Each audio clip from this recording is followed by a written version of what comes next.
Actually, Pasco County, his daddy, Winnow, Barry, and Bertie, what was Bertie's last name? Walsh, Bertie Walsh. They run this whole county's school system all by themselves for several years. And that was the main driving force right there. But anyway, I'm gonna start off with a little, I was born in 1936 on March 18th. I was born at home, and one reason I was born at home, it was snowing real bad, but I wanted to be close to my mother. But I only ended up weighing 2.5 pounds. Oh. And Raised him in a shoebox. I called the doctor, and he said, well, if he's living tomorrow, give me a call. It's snowing pretty hard, so that's when my aunt got me started. Then that's when I advanced to a shoebox deal, and later on I really developed, I really was growing fast, so they had to put me in the dresser drawer. So anyway, make a long story short, I went through all 12 grades of school in the same building. And after I finished high school, I went to the University of West Virginia for 3 years. I was 12 hours shy of graduating when I got into veterinary school, and then went to veterinary school at the University of Pennsylvania. And that was my, when I met Patricia, and we got married my senior year in veterinary school. And then I graduated at 9:30 on a Saturday morning. And when I turned my cap and gown in and went upstairs, they swore I was sworn into the Air Force. And that's how I got to Florida. The Air Force sent me down here. That's a stage of the deal. And anyway, I ended up coming out as captain. The colonel on me stay said he'd make me a major within a year, but I told him I had some other things I wanted to do. And he said, well, what do you need to stay? I said, well, fewer hours, more money, quicker promotion. He said, what else is there?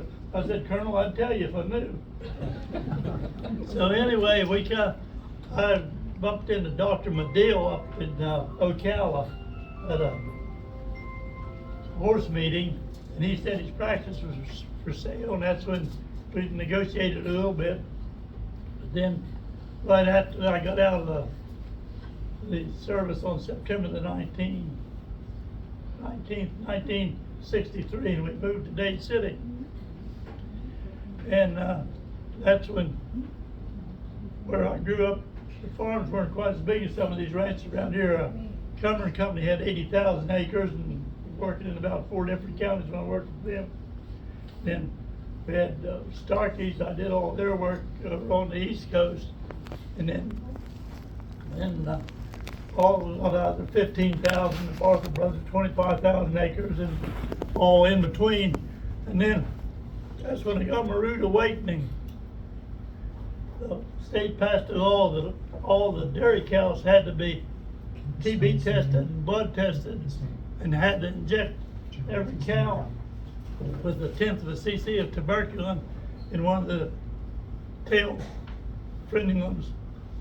And then I ended up doing most of those at night when they were after the last milking. So, because I had to get back in 72 hours and check every cow and palpate the tail head to see if there's any swelling, if they had a react or anything. So anyway, back then there was 5 herds in Zephyr Hills that did their work. There were 2 herds in Polk County. Polk County. There was 2 in Sumter County, 2 in Land of Lakes, 1 in what's the hills over there on the road? No, the hills. Howie in the Hills. No, it's before you get over to the right up there. Anyway, make a long story short, Ben Cleveland was another one over there I did. And Honors Dairy, you went to Honors Dairy with me on Hayes Road. Right. And one night we went to Pappas's for dinner. About the time we got home,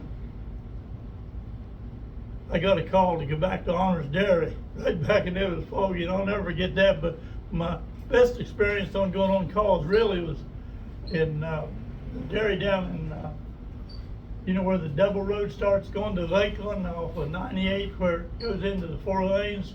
There's a blacktop road that turns off to the right. Well, there was a dairy right up there about a half a mile. And I went down there and on leaving there, I started back and got about a half to 3/4 of a mile down the road and I ran out of gas. And I'll give anybody a $3 bill if you can tell me how many cars passed me that night walking from Lakeland to Dade City. Oh my boy. So when 98 hit 301, I could hear the dogs at the clinic barking, and I knew it was about home. But you know how many cars passed me that night? None. 3. That was back then. But then well, after that, I don't know how many years after that, when we had to bleed every cow in Pasco County, there was about 63,000 head of beef cows that had to be blood tested. And then to keep my small animal business going, I had what we call rabies clinics. I'd go to Webster, Bushnell, Zephyr Hills, and then I'd go to the Fire Hall in Newport Richey because I was the only veterinarian in the county. I'd go to over there and do their work, and I think maybe I went to Land Lakes one time. In San Antonio. Oh yeah, I went to San Antonio. That's right. Every year. Every year. But anyway, make a long story short, when Pat and I were looking for somewhere to go in and practice, we went to Brandon, Land Lakes, and Dade City. That's how one of the reasons we ended up coming to Dade City. But then after that, we had quite a bit of encephalitis, eastern western going around, and we used to have a diagnostic lab over at the fairground where they checked certain things, you know. And anyway, if you had a horse suspected of having encephalitis, they'd inject quail eggs. Well, it happened so that the guy was checking the quail eggs, happened to hit his finger with the needle, and they called Jacksonville up there to find out whether he could get some serum to give him. And they said, well, there's only one place that I know there's any serum, and that's if you can get Dr. Smalley. He got a horse in Zephyr Hills that he thinks has come through it, and get him to go bleed that horse. And so I went down there and bled the horse and brought it back, and Dr. Deal spun it all down and injected Ed with it. And Ed, poor old fella, he had arthritis so bad he walked around all humped over. When they gave him that horse serum, he had a reaction to it. He walked around straight and said it was the best shot he'd ever had for arthritis. So we got a little good out of that. But then right after that, we had a Venezuelan encephalitis. I don't know whether anybody here has ever heard of that or not. But that was probably the biggest outing's ever been held in the Coochie. That one day up there in the Coochie, I vaccinated 454 head of horses. I had 3 people writing up the papers, 2 filled with syringes, and I had to give all the shots. And any direction you looked, they were either driving or horses were going one direction or another. It was like the Wild West. And also, something that skipped is hog cholera. Back then, we had to vaccinate all the hogs for hog cholera. And a lot of the people that, I don't know whether y'all know anything about SOP or not. A lot of people, you know what SOP is? That's your leftovers from dinner, and you mix a little bit of water with it, shake it in a bucket and dump it. They like to SOP the hogs when they knew I was coming, so they could get the hogs to come up, you know. And SOP them, and of course those little old kids that was catching them for me, after they waded through that slump, you know, you couldn't have been more hold a pig, like going to a grease pig contest, where something that take me 15 minutes, it ended up taking me 2 or 3 hours.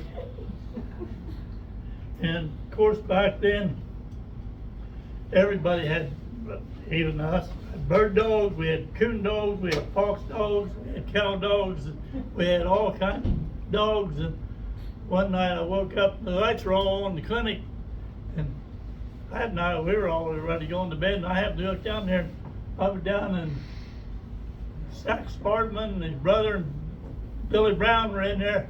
They'd been hog hunting and cut their dog all up, and they was gonna wake me up to sew their dog up, so that made a good night. But anyway, some nights I'd go home and get one boot off and sit down on the step, and next morning Pat said it's time to go to work, and I'd wake up, I'd have one boot off, one boot on, but we made it. And we've been awful happy and enjoyed Dade City and Pasco County, and everything's wonderful. So other than that, with good health and a good Lord, we'll make it.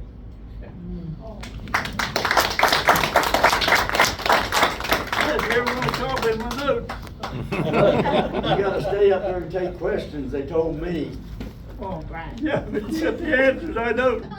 Duo, and we've enjoyed it, but if there's anybody that has any questions, we'd be glad to. Good duo. Thank you. Susan, you were so right. This is a great program. Oh, yeah. Thank you Yes, for it doing is. it. This is great. Program. I have a question. Why you? What made you come to Dade City and settle here and choose that place to start everything there? Well, I looked at 2 or 3 other places, and we thought Dade City be the slowest growing of any of the rest. You know, I wanted to get somewhere where it was gonna kind of stay rural for several years. And the sad part of it is 5 places where I've had cows, it's all under development now, or in the stages of being developed. It's real And sad. it's sad that way, when you look at, go by one of these developments, and I can't even figure out where the gate was, where I went and drove in to feed my cows. I remember when he Now, the came building here. that you was up, that you got from Dr. Badil. Yeah, And when we arrived here, there were 4 doctors in town. There was Dr. Deal, Dr. Jones, Dr. Basinger, and Dr. Walters in Okuchi. they were all in And they're there? human. I didn't That know was They're all human doctors, yeah. I didn't And know. then when I'd go out of town, then Dr. Stanfield would take over the large animal, and Dr. Basinger would treat a cat or something. But anyway, another big thing we always enjoyed, when the train would stop in front of Edmondola, and we'd all get on Saturday, go to Jacksonville to the football game. That was some trip again. You got up there and got back. He's a happy individual. Yeah. How much was the ticket then? They weren't much. Couldn't buy a gallon of gas with it now, could you? Most time you just jumped on. Nobody really messed with you. Yes, sir. Did you ever have an occasion where a herd had positive TB reactors and had to slaughter the herd? Yes, sir. That happened during that time when they were trying to eradicate TB. Mhm. Yeah, because that's pretty catastrophic. I think they had some sort of a rebate program to help the dairy farmers out that were affected by that.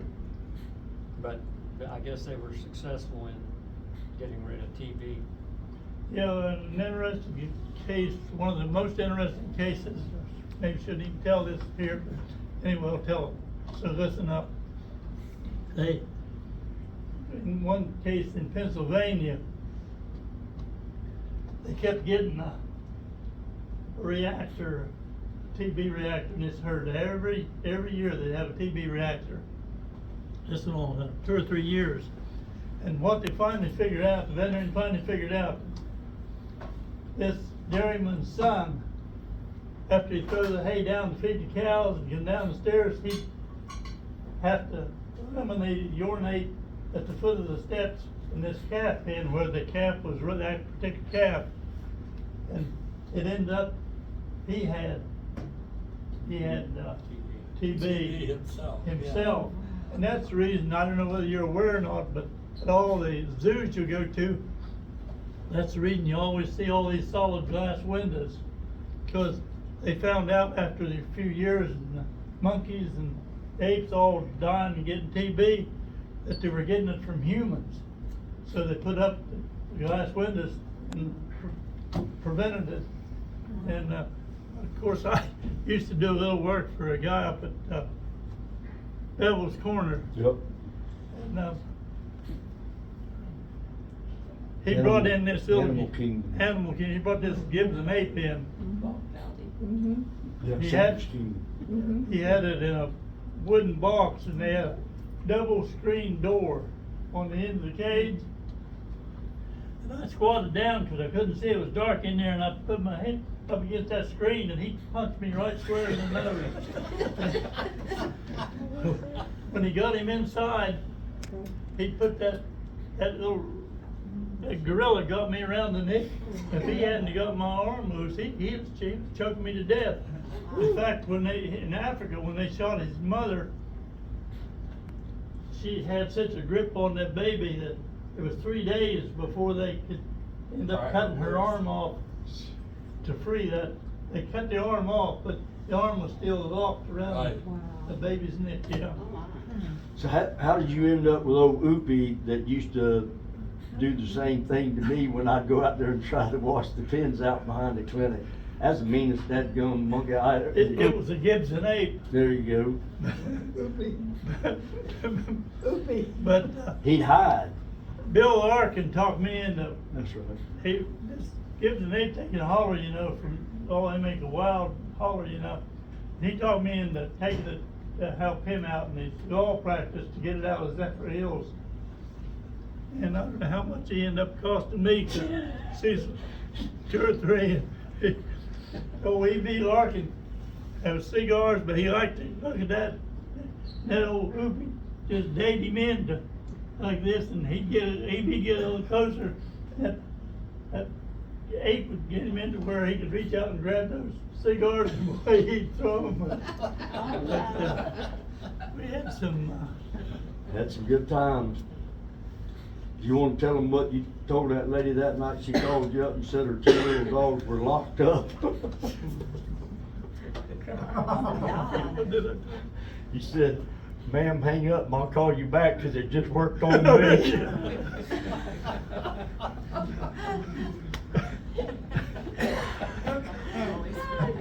Any other questions?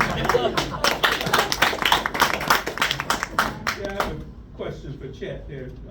Chet, the late 60s, the early 70s, you was talking about desegregation. It seemed like the highlight of it was your father took an opposition to the integration movement and stuff like that. Was there anything positive that he did? Because I know with the Major Walker busing incident that occurred in 6th-8, the school board kind of blundered that situation and unfairly treated Major Walker, who is deceased now. He did it his way rather than I mean, Logan's way. that was what I was saying. I can read that whole article, and I remember, the Major Walker, but Dad, because he loved every kid that went to school. Mr. Mixon was his best friend. He was not gonna take a kid from Dade City and bus it all the way over to Newport Richey out of his total context, take 45 minutes to get there. But I've got that article, and then, I tell you what, let me just see, because it's a good question.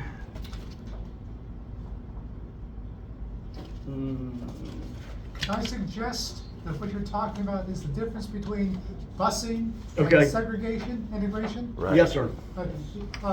The superintendent was against the busing, and that was his Yeah, the schools were integrated, they just didn't use forced busing to do it. He did it his way, not the government. yes, that's what I understood from the article. Go ahead. I Thank you. tried not to read all of these, but that's a good question. Taylor firm against busing students. They're going to get an education. Anyone who gets in the way of them getting an education, they're going to have to deal with me, Taylor said. Everyone was thinking this was going to be like the Civil War here in Pasco, said Taylor, who was superintendent from 56 until his resignation in 72. On another occasion, he visited a retired lieutenant commander from the North who was president of the White Citizens Council in Dade City.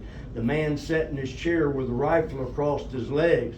I told him I wasn't going to talk to him until he put the gun down. Taylor said the man put the gun down and aside and listened to Taylor.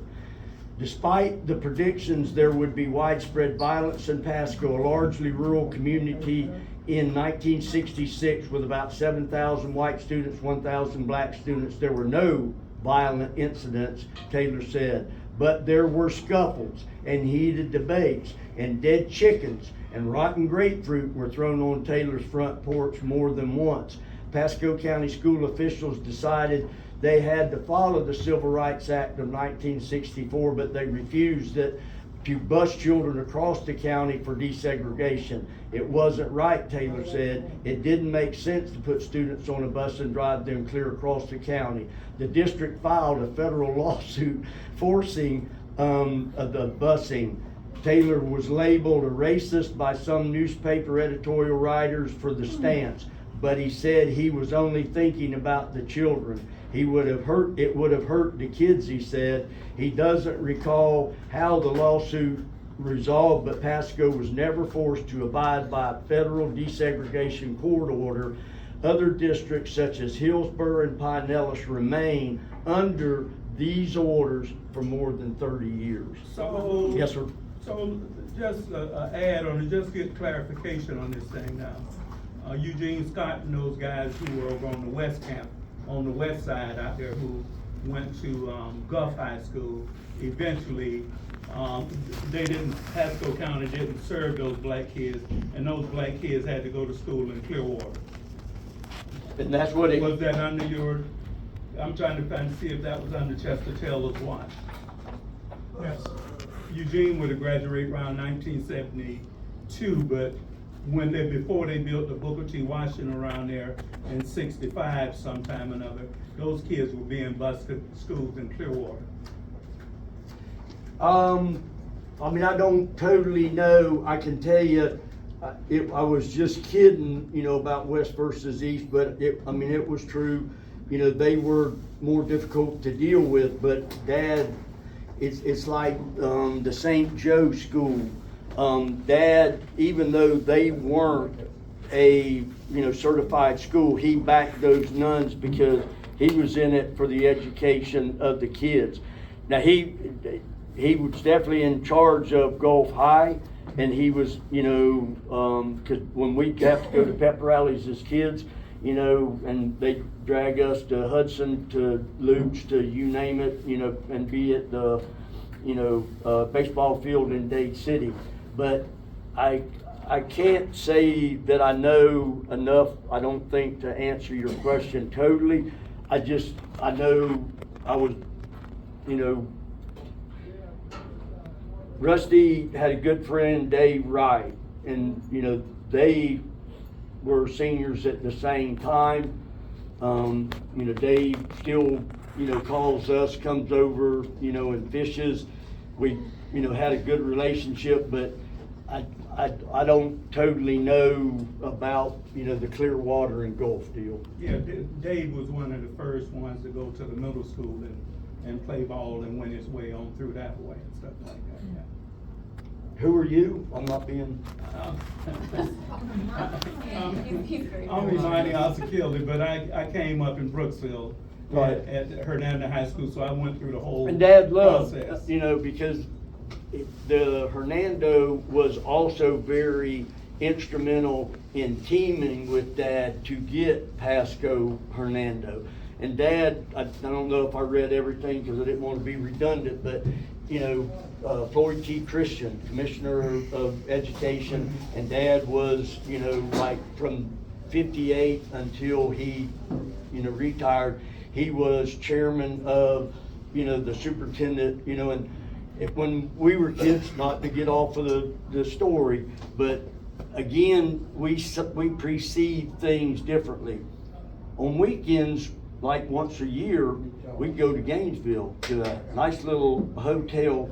I can't remember the name of it now, but it was on 441 on the south side. Well, it was the superintendent's annual meeting. Well, you know, to Rusty and me, it was just, we were in the pool, and we don't have no pool. It was just a heck of a good weekend. But I you know, not being funny, I know Dad, he, you know, he, I think, represented us as, you know, because he was always supportive of Mixon and everybody that wanted anything from him.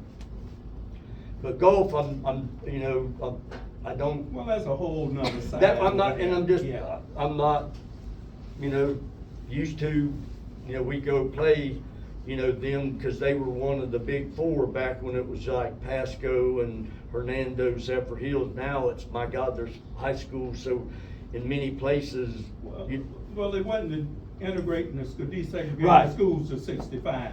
Yes, sir. So those kids over there on that side of the county, Yes, sir.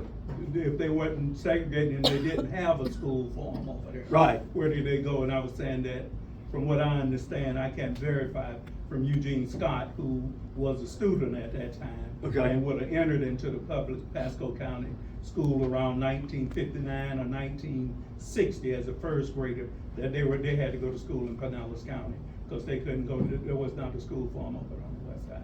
Okay. And that's all the point I was trying to make. I see how that works, Mhm. because Clearwater's But close to It was that. close, yeah. I know, you know, Pasco County did the best job of a very stressful situation, and I think everybody over here benefited as much as possible, and, you know, that's exactly why Dad always wanted the county seat here, because that's control. And then, you know, I understand, the county seat is still here, isn't it? Yes. The county seat We got is- 3. well, right, and I guess I'm School a board. little bit wrong in that. I just say the school Or board district office. is district offices Yeah. over there, because when they wanted, you know, Becky and I to come over, when they were giving Dad, you know, a thing, it's just a little different to drive all the way over to Land O'Lakes. Land Lakes, right, Land Lakes. With the Lakers, you know, came over and went to high school back when I was there, but I guess that's what I was, you know, saying on the county seat. Yes, ma'am. The Lakers' first year over there was the 75-76. That, their first graduating year in Land O'Lakes was 76. Right. He has a question. Okay, I'm sorry. Not a question, but I think I can shed a little light on the busing problem that my late uncle, George Dayton, was. Which Dad loved, George Dayton School, he was school attorney, Yeah. 100% And he Phil's and dad. Chester Taylor decided, when the Civil Rights Act was passed, they decided that Pasco County had better comply with the Civil Rights Act.